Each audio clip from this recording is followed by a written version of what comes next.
আল্লাহু আকবার, সুবহানাল্লাহ, লা ইলাহা ইল্লাল্লাহ।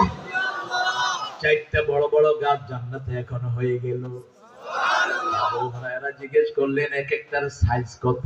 রাসূল সাল্লাল্লাহু আলাইহি ওয়াসাল্লাম বললেন 700 বছর একটা দ্রুতগামী ঘোড়া যদি এটার ছায়ায় দৌড়ায়, এটার ছায়া শেষ হবে না। যখনই অবসর থাকি সুবহানাল্লাহ, আলহামদুলিল্লাহ, আল্লাহু আকবার, লা ইলাহা ইল্লাল্লাহ। আবার নূহ আলাইহিস সালাম তিনটা তাসবিহ শিখিয়েছেন ছেলেদেরকে। কয়টা? তিনটা তাসবিহ। প্রথম তাসবিহ সুবহানাল্লাহি ওয়া বিহামদি, সুবহানাল্লাহি ওয়া বিহামদি। দ্বিতীয় তাসবিহ লা ইলাহা ইল্লাল্লাহ। তৃতীয় তাসবিহ আল্লাহু আকবার। এই সুবহানাল্লাহি ওয়া বিহামদি রাসূল বলেন এটার উপরেই দুনিয়ার সব রিজিক। দুনিয়ার সব কি? রিজিক। কেউ যদি সকাল বেলায় পড়ে 100 বার